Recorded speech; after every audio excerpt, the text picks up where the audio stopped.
So hi everyone, welcome back to our beautiful channel bright वाला। और आज के इस वीडियो लेक्चर के अंदर हम लोग बात करने वाले हैं, आप लोग जो फ्रिज से जब पानी निकालते तो देखते होगे स्प्राइट पे कुछ इस तरीके से पानी लगा हुआ रहता है। ठीक है, जैसे आप यहाँ पे देख सकते हो, यहाँ पे बूंद बूंद करके पानी लगा हुआ है, इस तरीके से आपको दिखेगा। ठीक है, तो आखिर ऐसा दिखता क्यों है, इसके बारे में आज हम लोग जानने वाले हैं, है ना। बहुत ही इंटरेस्टिंग सी बात, जब आप स्प्राइट खरीदने जाते हो या फिर कोई भी कोल्ड ड्रिंक्स लेते हो तो कोल्ड ड्रिंक्स तो पूरा भरा हुआ रहता है, तो फिर बाहर पानी आता कहाँ से है?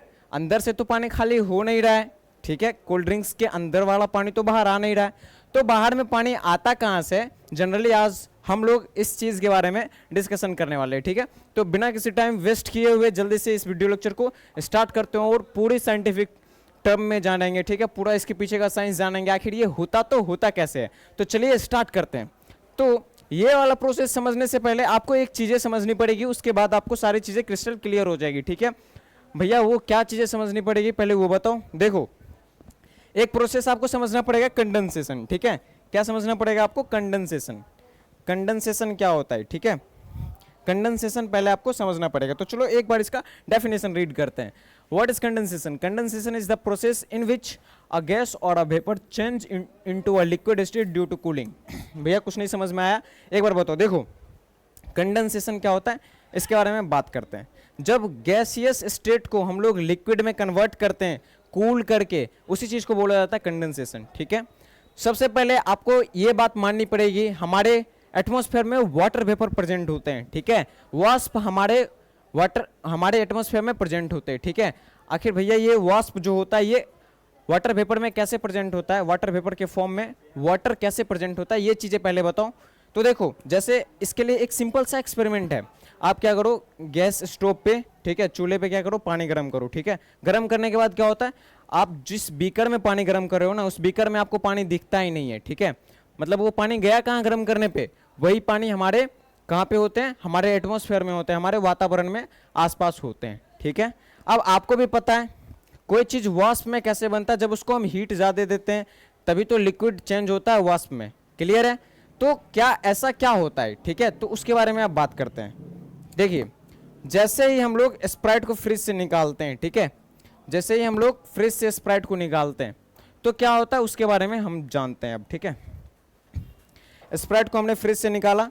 अब ये जो स्प्राइट है ना, ये अभी क्या है, अभी ये पूरा कूल है, पूरा तरीके से क्या है, कूल है। ठीक है, पूरा ठंडा ठंडा रहता है। क्लियर है यहाँ तक? या फिर आप किसी ग्लास में भी अचानक से ठंडा पानी डालते होगे तो कुछ देर के बाद आपको ग्लास के बाहर वाले सरफेस पे पानी दिखने को मिलता है। ठीक है, तो अब समझते हैं ऐसा क्यों होता है। जैसे ये स्प्राइट को बाहर निकाला जाता है, बहुत ज़्यादा कूल होता है, और हमें और आपको भी पता है वाटर हमें हमारे आसपास के एटमॉस्फेयर में क्या पाए जाते हैं, हमारे आसपास के एटमॉस्फेयर में वाटर वेपर पाए जाते हैं। अब वाटर वेपर बनते कैसे हैं? जब हीट ज़्यादा सप्लाई करते हैं किसी चीज़ को, तब वो लिक्विड कन्वर्ट होता है वाटर वेपर के फॉर्म में। क्लियर है यहाँ तक सारी बातें?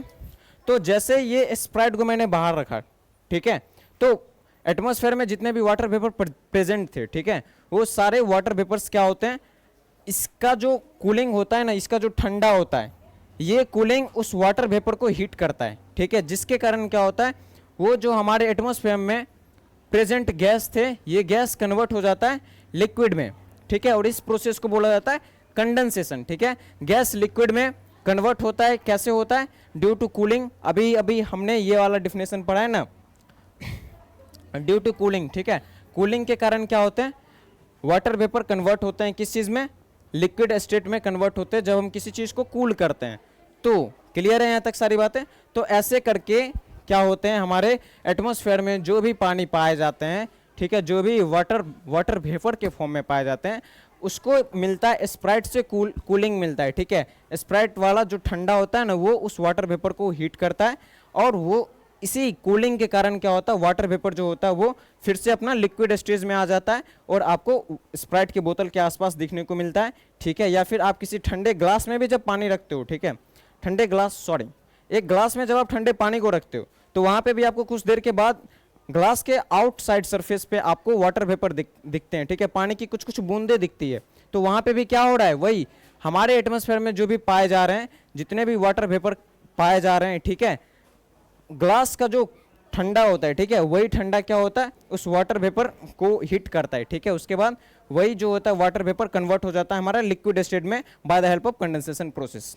आई होप अब आपको क्लियर हो चुका होगा आखिर कैसे जो वाटर वेपर प्रेजेंट होते हैं वो लिक्विड स्टेट में चेंज हो करके एक बोतल के बाहर हमें दिखने को मिलते हैं, ठीक है, या फिर एक ग्लास में जब ठंडा पानी डालते तो उसके आसपास कैसे पानी पाए जाते हैं। आई होप अब आपको सारी चीज़ें यहाँ तक क्रिस्टल क्लियर हो गई होगी, ठीक है। तो थोड़ा सा और साइंटिफिकली अगर बात करें तो इससे हट करके तो एक चीज़ें मैं आपको लास्ट में बताता हूँ। देखो, जैसे ही आप लोग क्या करते हो, पानी गर्म करते हो, ठीक है, वाष्प बन के पानी ऊपर उड़ता है। अब उसके ऊपर आप हाथ रखते हो, ठीक है, हाथ रखते हो तब क्या होता है, हाथ रखते हो तो सबसे पहले जब हम लोग हीट सप्लाई करते हैं वाटर को, ठीक है, वाटर को जब भी हम लोग हीट सप्लाई करते हैं तो उसका काइनेटिक एनर्जी इंक्रीज हो जाता है और उसके आसपास के मॉलिक्यूल्स जो होते हैं ना वो रेंडमली मूव करने लगते हैं, मतलब इधर उधर भागने लगते हैं। और जैसे ही हम लोग क्या करते हैं, जैसे ही पानी गर्म किए, भाप बन के ऊपर उड़ा, उसके ऊपर हमने हाथ रखा। हाथ जब हम लोग रखते हैं, हमारा हाथ क्या होता है, ठंडा होता है वाटर वेपर से, आपको भी पता है। वाष्प जो होता है वो हमारे हाथ से क्या होता है, गर्म होता है और हमारा हाथ उसके कंपेरिजन में ठंडा होता है, ठीक है। तो वाटर वेपर जो हमारे हाथ को टच करता है, ठीक है, जो हमारे हाथ को टच करता है, हमारा हाथ ठंडा होता है, इस कारण उसका काइनेटिक एनर्जी कम हो जाता है। क्लियर है? पहले क्या था, हीट सप्लाई हो रही थी, हीट मिल रही थी तो काइनेटिक एनर्जी ज़्यादा थी, मॉलिक्यूल्स रेंडमली इधर उधर मूव कर रहे थे। बट जैसे ही वो वाटर वेपर हमारे हाथ से टकराता है, ठीक है, तो हमारा हाथ पहले से ठंडा होता है जबकि वाटर वेपर गर्म होता है।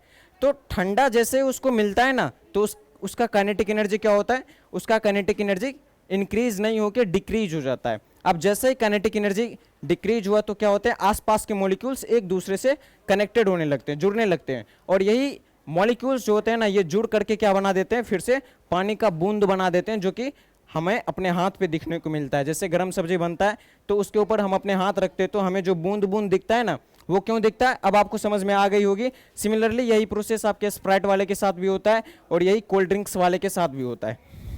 तो बस इतना ही था ये सारा प्रोसेस, साइंटिफिक रीजन बस इस चीज़ का इतना ही था। यहाँ पे भी वही चीज़ें होती है, वाटर वेपर जो पाया जाता है, ठीक है, तो जो कूलिंग मिलता है स्प्राइट से उसके कारण वाटर वेपर कन्वर्ट हो जाता है लिक्विड स्टेज में, जो हमें आसपास देखने को मिलते हैं। I hope each and everyone, सारे जितने भी पीपल्स होंगे वो सारे चीज़ें यहाँ पे समझ में आपको आ गई होगी, ठीक है।